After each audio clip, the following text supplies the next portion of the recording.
देखिए आज हम लोग दर्पण सूत्र को सिद्ध करेंगे।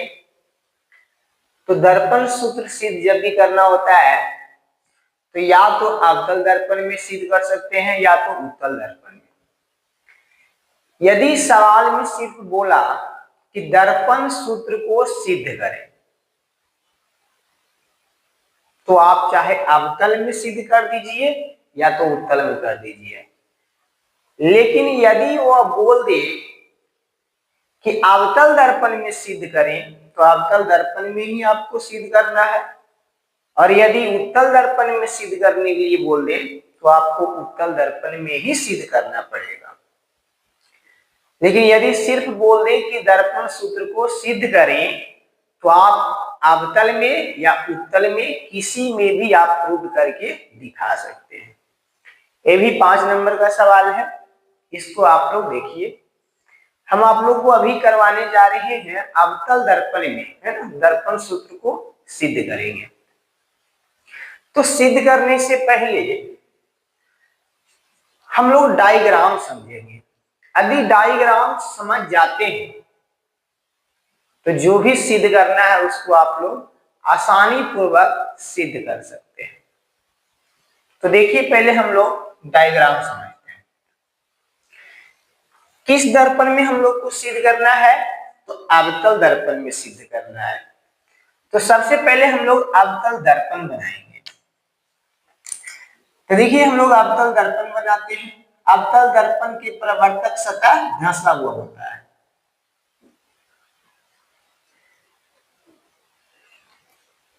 चलिए ये अवतल दर्पण, अवतल दर्पण में उसका परावर्तक सतह धंसा हुआ होता है। इससे ये साबित होता है कि ये वाला भाग जो होगा बाबू वो रचित किया हुआ होगा। रचित मतलब पता है ना, रंगा हुआ, पेंट किया हुआ, ये हुआ।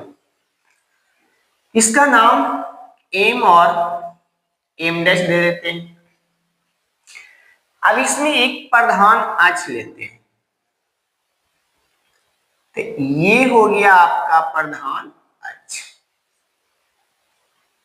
और जानते हैं ना कि यहाँ पे जो होता है उसको ध्रुव बोला जाता है।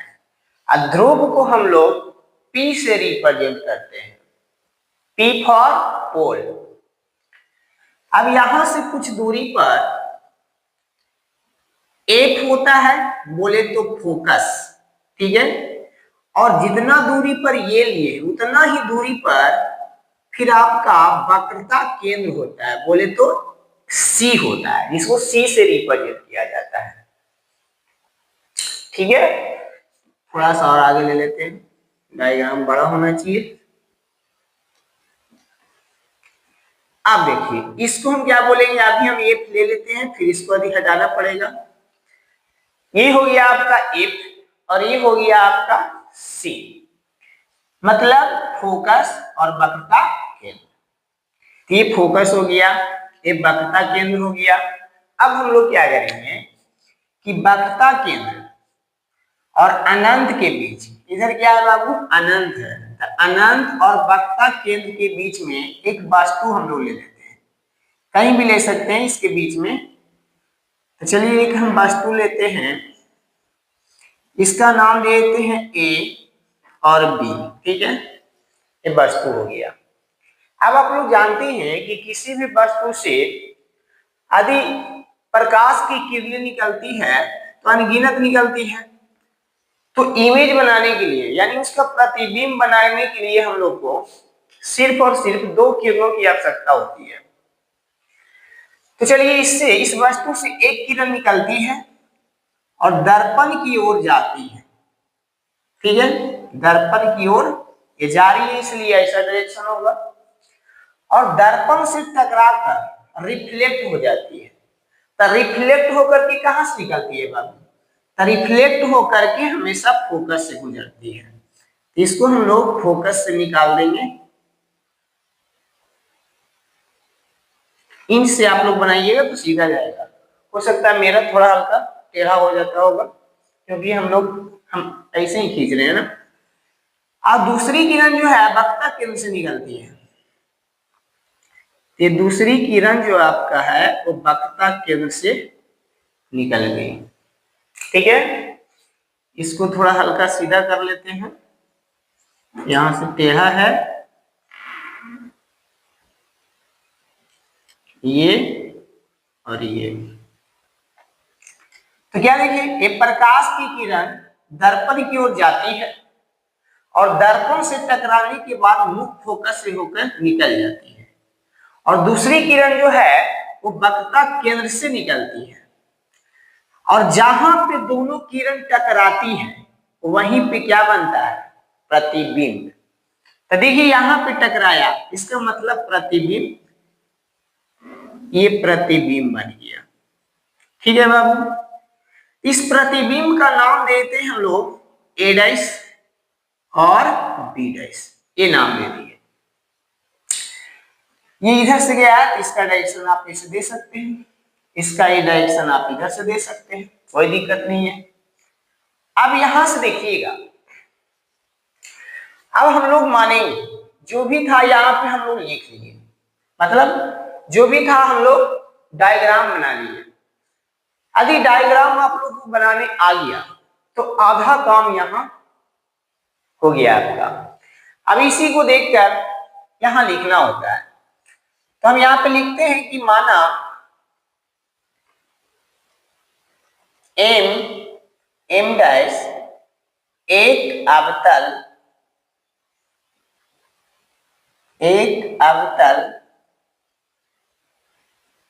दर्पण है।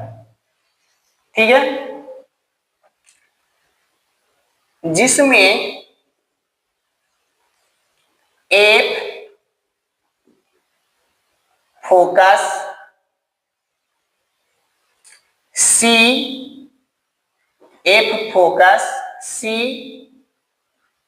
वक्रता केंद्र, पी ध्रुव तथा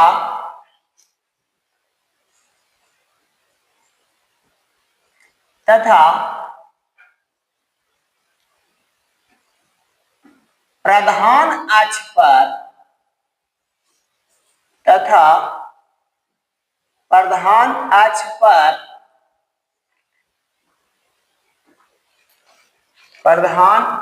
पर अनंत और वक्रता केंद्र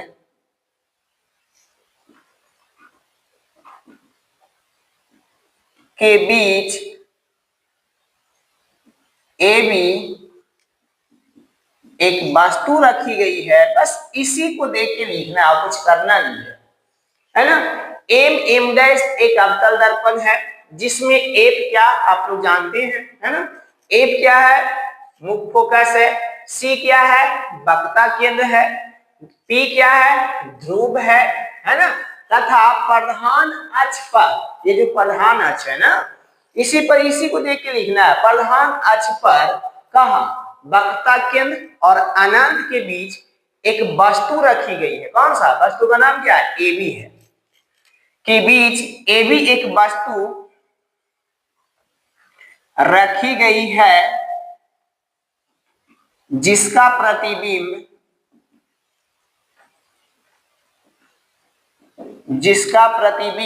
किसके बीच में है, सी और एफ के बीच में। शॉर्ट में लिखना चाहते हैं तो आप सी और एफ के बीच में लिख सकते हैं। सी तथा एफ के बीच, जिसका प्रतिबिंब सी तथा एफ के बीच ए डैश बी डैश बनता है। हो गया, है ना। तो सिंपल है, आप इससे घबराइए मत, बस ये डायग्राम समझिए। इसी डायग्राम को देख करके इसको लिखना है आपको। तो लिखना क्या है, एम डैश एक अवतल दर्पण है, जिसमें एफ फोकस है। जरूरी है कि पहले हम एफ लिखेंगे, आप एफ लिखिए या तो पी लिखिए या सी लिखिए, है ना। एफ क्या है, फोकस है। सी क्या है, वक्रता केंद्र है। पी क्या है, ध्रुव है। तथा प्रधान अक्ष पर अनंत और वक्रता केंद्र, या हम पहले ही लिख देते वक्रता केंद्र और अनंत, है ना, बात एक ही पड़ता। अनंत और वक्रता केंद्र के बीच AB एक वस्तु रखी गई है जिसका प्रतिबिंब C तथा F यानी फोकस और वक्रता केंद्र के बीच कौन सा प्रतिबिंब का नाम क्या है, A' B' बनता है। बस ये हो गया, जो लिखना था हम वो लिख लिए। अब इसमें थोड़ा सा एक रचना कर लेते हैं, देखिएगा आप रचना में थोड़ा सा, यहां से एक लंब खींच लेते हैं, इसका नाम कुछ दे देते हैं, ठीक है, यहां नाम देते हैं, चलिए हम Q देते हैं, और यहां नाम देते हैं हम N। तो आप देखिएगा जैसे इसको हम खींचे तो ये जो है पूरा एक आयत बन जाता है, बनता है कि नहीं बनता है। तो जब ये आयत बन जाता है तो हम लोग को समझ में आ जाता है कि आयत में आमने सामने की भुजा क्या होती है, बराबर। इससे साबित होता है कि AB जो है ना वो QN के क्या हो जाएगा, बराबर। तो रचना में हम लोग क्या किए, QN जो है ना लंब खींचा किस पर, PC पर खींचा, सॉरी PB पर खींचा, PB। तो इसीलिए हम कह सकते हैं कि AB जो हुआ ना, है ना, QN के बराबर। AB जो है ना वो QN के बराबर हो गया, ठीक है, ये हुआ। ये आगे काम करेगा इसलिए यहाँ पे हम लिख दिए। यहीं पे हम क्या करते हैं, काम और कर लेते हैं कि माना Q P के बहुत नजदीक है, Q जो है ना वो P के बहुत नजदीक है। लिखेंगे माना P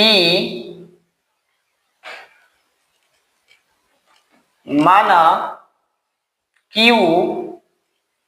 P के बहुत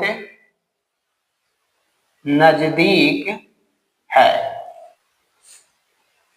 तो यहां पे हम लिखें कि Q जो है ना वो P के बहुत नजदीक है, ये Q जो है P के बहुत नजदीक है ना। तो पूरा भाग आपका इसके संपाती हो जाएगा।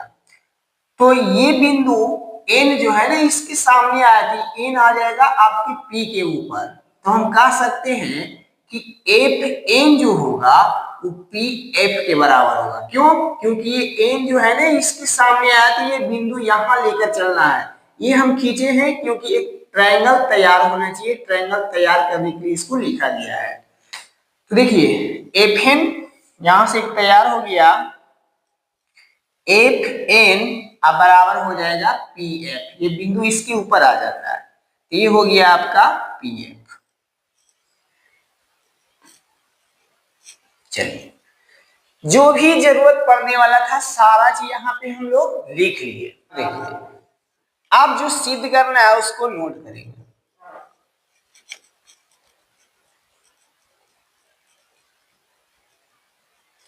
सिद्ध करना है, क्या सिद्ध करना है बाबू, 1/F 1/U प्लस 1/V, ये हम लोग को सिद्ध करके लाना है, ठीक है। तो अब चलते हैं हम लोग सिद्ध करने वाला प्रोसेस पे बढ़ते हैं। तो सबसे पहला काम आपको करना होगा कि ये त्रिभुज लेना होगा और ये त्रिभुज, मतलब एक जो त्रिभुज बना है आपका वस्तु से और एक त्रिभुज जो बना है वो प्रतिबिंब से, और ये दोनों को त्रिभुज लेकर के हम लोग चलेंगे। अब आते हैं हम लोग प्रमाण में। तो प्रमाण में किसको किसको लेना है बाबू, त्रिभुज ABC, त्रिभुज ABC तथा दूसरा त्रिभुज कौन है, ये वाला लेना। ध्यान से देखिएगा, एक बार इसको मतलब जो वस्तु रखा हुआ है उससे बना हुआ जो त्रिभुज है वो, और एक बार प्रतिबिंब से बना हुआ त्रिभुज है वो। तो इस त्रिभुज का नाम क्या होगा, A', B', C। तो ये हो गया आपका A', B', C। ये दोनों त्रिभुज में हम लोग चलेंगे। ये दोनों त्रिभुज को हम लोग पहले समरूप साबित करेंगे। यदि ये त्रिभुज समरूप हो जाती है तो हमारा काम आधा बन जाएगा। तो ये दोनों त्रिभुज को हम लोग क्या करेंगे, पहले बाबू समरूप करेंगे। तो आप देख रहे होंगे कि ये 90 डिग्री पर है, इसका मतलब ये 90 डिग्री का कोण यहाँ पे बन रहा है, ये 90 है। और यहाँ भी देख रहे हैं कि ये भी बिल्कुल सीधा है, तो मतलब यहाँ भी ये भी क्या है, 90 डिग्री का कोण है। तो इसमें हम लिख सकते हैं कि कोण ABC, कोण ABC अब बराबर, इसमें आप आइए A dash B dash C,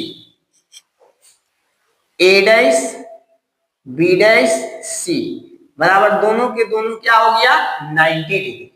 इसीलिए दोनों आपस में क्या हुआ बाबू, बराबर। एक कोण को और हम साबित कर लेते हैं इक्वल। तो देखिए ये त्रिभुज और ये त्रिभुज दोनों का देखिए सम्मुख कोण है। आमने सामने का कोण कौन सा कोण कहलाता है, सम्मुख कोण कहलाता है। और सम्मुख कोण आपस में क्या होता है, बराबर। इसको आप सम्मुख की कहिए या तो शीर्षाभि मुख कोण कहिए। तो देखिए ये कौन सा कोण है, देखिए आप इस कोण को लिख सकते हैं ACB या तो BCA, बात एक ही है। ACB लिख लेते हैं, कोण ACB बराबर ये कोण को लिखते हैं तो A dash C B dash, A dash C B dash. ये कौन सा कोण हुआ, सम्मुख कोण हुआ। सम्मुख कोण के कारण ये दोनों आपस में क्या हुआ, बराबर। क्या उधर दिखाई दे रहा है, कैमरा में दिखाई, ठीक है दिखाई दे रहा है। सम्मुख कोण के बराबर क्या हुआ, सम्मुख कोण के कारण ये बराबर हुआ। तो जब ये दोनों बराबर हुआ तो यदि दो त्रिभुज में दो कोण यदि इक्वल हो जाता है तो तीसरा ऑटोमेटिक इक्वल हो जाता है। क्यों, क्योंकि त्रिभुज के तीनों कोणों का योग 180 होता है। तो जब दो कोण बराबर हो दो त्रिभुजों का तो तीसरा ऑटोमेटिक जोड़ के 180 में से घटाएंगे तो दोनों इक्वल हो जाएगा, है ना। तो हम कह सकते हैं कि दोनों त्रिभुज क्या हो गया बाबू, समरूप। तो इसीलिए त्रिभुज ABC समरूप, समरूप का साइन, समरूप त्रिभुज, यहां त्रिभुज छूट गया है, त्रिभुज A dash B dash C किसकी समरूपता से हुआ, एंगल, एंगल की समरूपता से, समरूपता से, एंगल, एंगल की समरूपता से ये क्या हो गया बाबू, समरूप हो गया। तब आप लोग जानते होंगे कि जब दो त्रिभुज आपस में समरूप हो जाते हैं तो उनके संगत भुजाएं एक ही अनुपात में हो जाती हैं। अर्थात यदि AB है इस त्रिभुज का, AB अब बटा में हो जाएगा इसका लंब, ये हो गया लंब, तो इसका भी लंब कौन होगा, A डैश B डैश हो जाएगा। तो इसका हो गया A डैश B डैश। उसी प्रकार इस त्रिभुज का आधार BC है, तो इस त्रिभुज का आधार कौन होगा बाबू, B डैश C।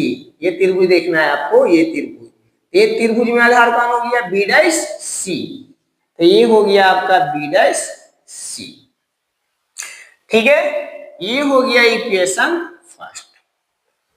चलिए एक इक्वेशन तो हम लोग तैयार कर लिए। अब इसी प्रकार से फिर से अब इधर चलना है, इधर का काम हो गया। अब इसी प्रकार देखिएगा, इधर इस त्रिभुज में और इस त्रिभुज में चलेंगे, ठीक है। तो इस त्रिभुज में भी हम लोग देखेंगे तो ये 90 है और इसका ये 90 डिग्री है, तो फिर से दोनों कोण इक्वल होगा। फिर देखिए ये कोण और ये कोण क्या होगा, सम्मुख कोण होगा। तो सम्मुख कोण होगा तो सम्मुख कोण आपस में क्या होता है, बराबर होता है। तब फिर से ये दोनों त्रिभुज में दो कोण बराबर हो गए, तो इससे ये साबित होता है कि फिर से दोनों त्रिभुज क्या हो जाएंगे, समरूप। तो आप फिर से इतना लिखने की कोई जरूरत नहीं है, एक तरफ इसको हम साबित कर दिए, दूसरा तरफ डायरेक्ट लिख देना है इसी प्रकार। यदि आप लिखना चाहते हैं इसको लिख सकते हैं, लेकिन हम तो कहेंगे कि ये स्टेप आप क्लियर कर लिए तो उसी प्रकार ये स्टेप डायरेक्ट लिखेंगे कि इसी प्रकार त्रिभुज त्रिभुज QNF समरूप, इसमें आप आ जाइए A dash B dash F, त्रिभुज A dash B dash F किसकी समरूपता से? एंगल की समरूपता से। हो गया है ना?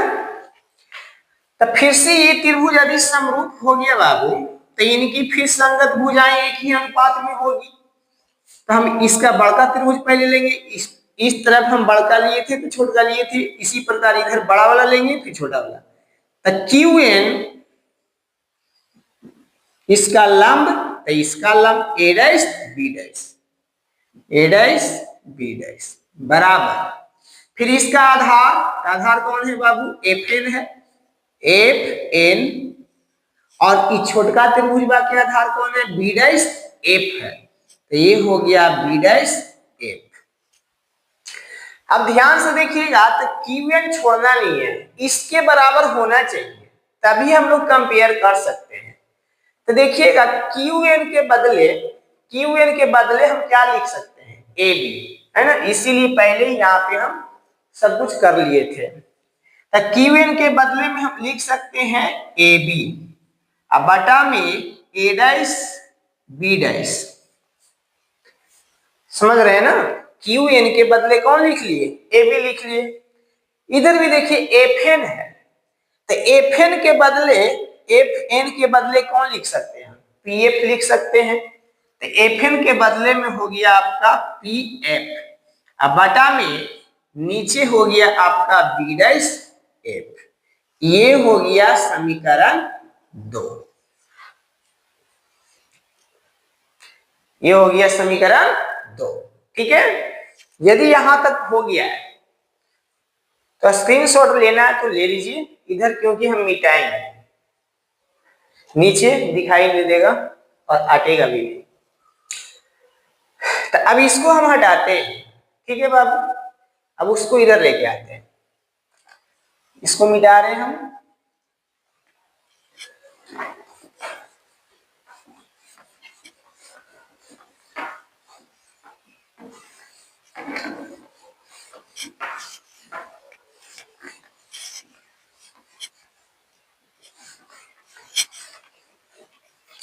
अब यहां से आते हैं, अब चलेंगे समीकरण 1 और 2 से। तो देखिए जब दो इक्वेशन में एक साइड दोनों इक्वल हो तो दूसरा साइड भी क्या हो जाता है? इक्वल।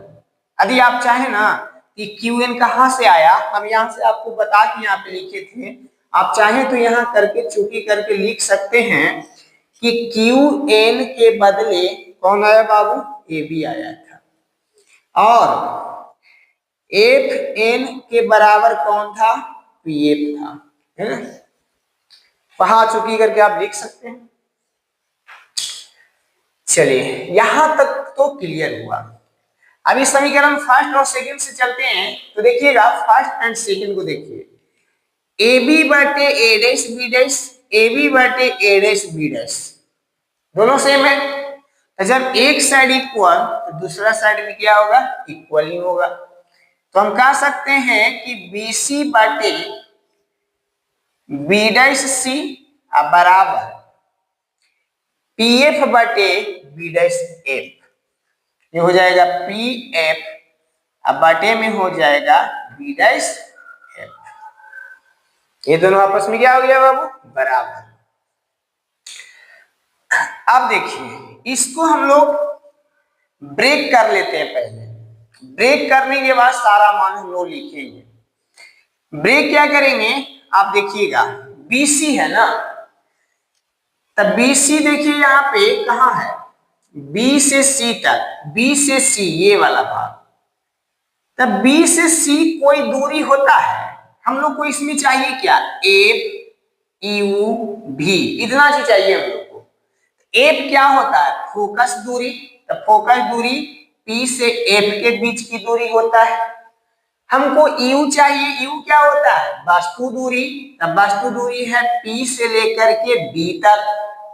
फिर है भी क्या है, प्रतिबिंब दूरी, जो लेकर कहां प्रतिबिंब बना, यहाँ बी डैश, यानी पी से लेके पी डैश तक, यानी इसका कोई मान नहीं है, इसको तोड़ना होगा। और ऐसे दो भागों में तोड़िए जिसका मान ये सब होता होगा। तो देखिए हम BC को लिख सकते हैं, PB में से PC को यदि घटा दें तब BC बचेगा कि नहीं, समझ गए। BC बराबर लिख सकते हैं PB में से, देखिए PB में से घटा देंगे PC, यहां से इधर हटा देंगे तब BC बचेगा, यानी PC घट जाएगा। तो ये हो गया आपका PC। B'C, तब B'C इसका भी कोई मान नहीं है, इसको भी ऐसे दो भागों में बांटिए जो जिसका मान होता है। तो इस भाग को हम कैसे लिख सकते हैं, आप खुद सोचिए समझिए। इस भाग को लिखना है, तब PC में से पूरा भाग में से यहाँ से यहां तक घटा देंगे, ये बचेगा ना। तो लिखेंगे किसको, B'C को हम लिख सकते हैं PC माइनस यहां तक के घटा देंगे, तब PB' हो गया। PF को कुछ नहीं करेंगे क्योंकि PF का मान स्मॉल f होता है, इसीलिए इसको हम छोड़ देंगे। ये हो गया PF बटा में B'F, तब B''F ढूंढिए, B''F ये वाला भाग। तो ये वाला भाग कैसे निकलेगा आप खुद सोच लो कि PB' में से PF को घटा दीजिएगा तो ये वाला भाग बच जाएगा, तब PF घटा देते हैं, तो ये हो गया आपका PF। इसको मान लेते हैं समीकरण 3। अब इसको हम ब्रेक कर लिए, समीकरण 3 मान लिए। अब हम लोग चलेंगे चिन्ह परिपाटी से। अब ये सब का कोई काम नहीं है, अब ये सारा हम हटाने वाले हैं चिन्ह परिपाटी लिखने के बाद। देखिएगा चिन्ह परिपाटी से, चिन्ह परिपाटी में क्या होता है? आप लोगों को बताया गया था वास्तु दूरी, यानी देखिएगा PB वास्तु दूरी लिखते हैं हम, सब पूरे हम डिटेल में लिख देते हैं। वास्तु दूरी कहां से कहां वास्तु रखा हुआ है, B पर, तब PB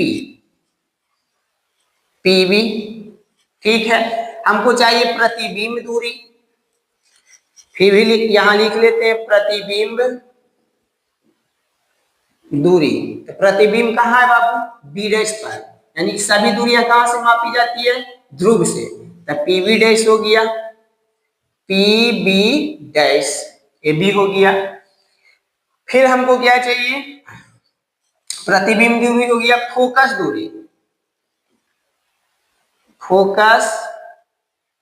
दूरी, तो फोकस दूरी यहां हटा देते हैं। यहां हम क्या करते हैं ना, हम लिख लेते हैं PC, तो PC क्या है, वक्रता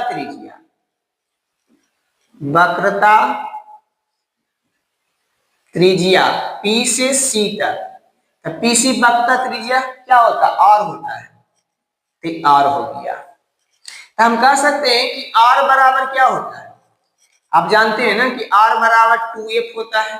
R बराबर क्या होता है, 2F, यानी यहां से यहां की दूरी यहां से यहां की दूरी बराबर है, तो यहां से यहां की दूरी F है, इसका दुगना हो जाएगा तो 2F हो जाएगा, है ना। अभी साबित भी किए थे ना कि वक्रता त्रिज्या बराबर होता है फोकस दूरी के दुगना, ये लिख दिए। अब यहाँ पे चिन्ह भी देखना होगा आपको, चिन्ह देखिए, सबका मान हम लिखते हैं, अभी हम लिख दिए हैं, अब चिन्ह देखिएगा, सुनिएगा। वास्तु दूरी हम बताए थे पिछले क्लास में कि सारी दूरियां ध्रुव से मापी जाती है और सामने वाला जितना भी दूरी है सब नेगेटिव होता है, तो सब इसमें क्या हो जाएगा, नेगेटिव। तो ये हो गया वास्तु दूरी PB। अब वास्तु दूरी को रिप्रेजेंट किया जाता है U से, तो सब नेगेटिव, ये भी माइनस। प्रतिबिंब दूरी ये भी सामने की ओर है, ये भी नेगेटिव होगा। अब प्रतिबिंब दूरी को क्या चीज से रिप्रेजेंट करते हैं बाबू, तो V से, है ना। वक्रता त्रिज्या भी सामने है, ये माइनस में हो जाएगा, है ना। ये माइनस इधर ट्रांसफर हो जाएगा, तो R बराबर क्या हो गया, -2f। चिन्ह परिपाटी से जो भी लिखना था इसके अनुसार हम लोग लिख लिए। अब हम लोग साबित करेंगे। अब इसको हम हटाते हैं, जो भी लिखना था सारा लिख लिए। अब देखिएगा आप लोग,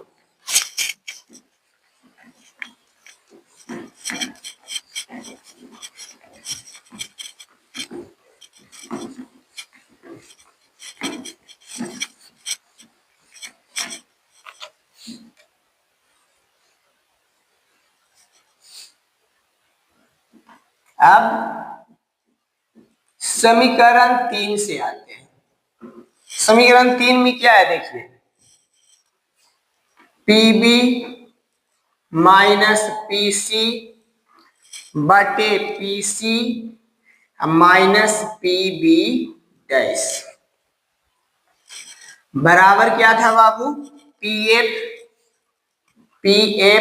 अब बटा में क्या था, PB डैश माइनस PF। अब सारा मान चिन्ह परिपाटी से जो भी यहाँ लिखे थे सारा मान को आपको रखना होगा।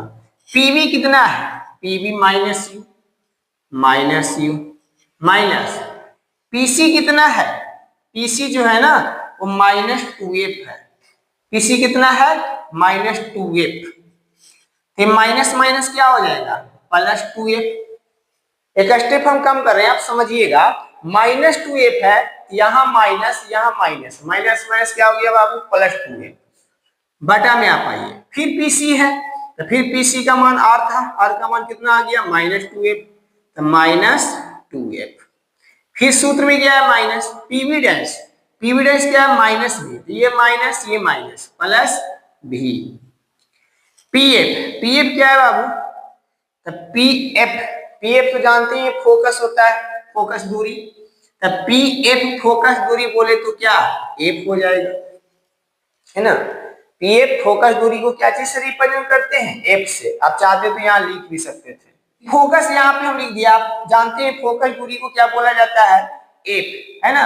F क्या होता है, पॉजिटिव कि नेगेटिव। F क्या हो जाएगा, नेगेटिव। चलिए अब देखिएगा, PB डैश क्या है बाबू, -b है, तो ये हो गया आपका -b। फिर माइनस PF, तो PF अभी लिखे थे, PF -f, तो माइनस प्लस f। अब क्या करना है, अब क्रॉस मल्टीप्लीकेशन करना है। तो देखिए ये दोनों को पहले दोनों से गुना करेंगे, तो माइनस प्लस u भी। फिर देखिएगा माइनस प्लस माइनस कितना 2vf, ठीक है। अब ये दोनों को इससे करेंगे, अब माइनस प्लस uf, अब plus plus plus 2f square. अब इधर आप आइए, इसको गुना करेंगे, तो माइनस प्लस 2f स्क्वायर, फिर प्लस माइनस vf हो जाएगा, है ना। क्रॉस मल्टीप्लीकेशन तो कर ही सकते हैं आप लोग। अब देखिए इसमें एक कट रहा है 2f स्क्वायर और 2f स्क्वायर बराबर का इधर उधर होता है, साइन बिल्कुल सेम होता है तो कट जाता है, कट गया। अब क्या बचा, आप देखिए u भी बचा, ठीक है। प्लस वाला को इधर छोड़ दीजिए, बाकी सब उधर भेज दीजिए। उधर पहले से क्या है, -vf है, ये -2vf है तो प्लस 2vf हो गया, ये -uf है तो प्लस uf हो गया। यहां से निकल के आया u भी बराबर, देखिए ये क्या है, vf माइनस में प्लस में, तो दो में से एक गया तो एक बचेगा प्लस में, तो vf अब प्लस में uf। अब कुछ नहीं करना है, दोनों तरफ दोनों तरफ u भी f से भाग देने पर अब दोनों तरफ हम भाग दे देंगे। तो देखिएगा ये हो गया आपका u भी सबके नीचे आ जाएगा u भी f, u f नहीं भी एफ है, भी एफ बटे में आ जाएगा यू भी एफ, प्लस में यू एफ बटे में आ जाएगा यू भी एफ। आप खुद सोचिए अब क्या बचा है।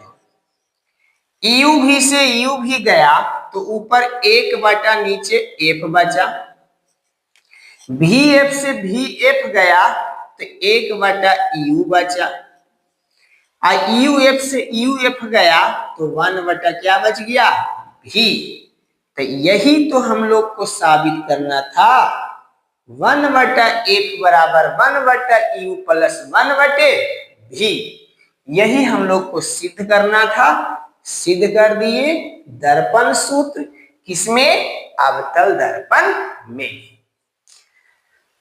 कुछ नहीं है, बहुत सिंपल है, 5 नंबर में आता है, बच्चे लोग छोड़ के चले जाते हैं।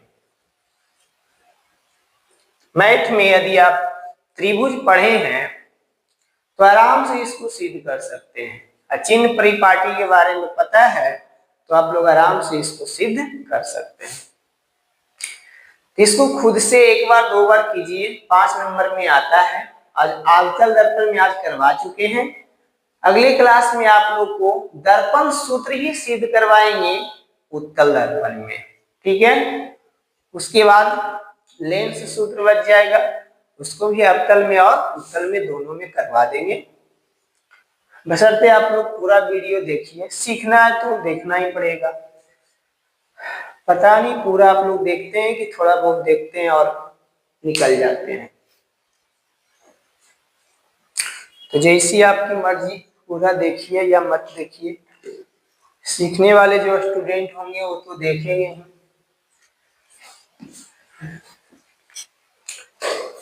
ठीक है, धन्यवाद।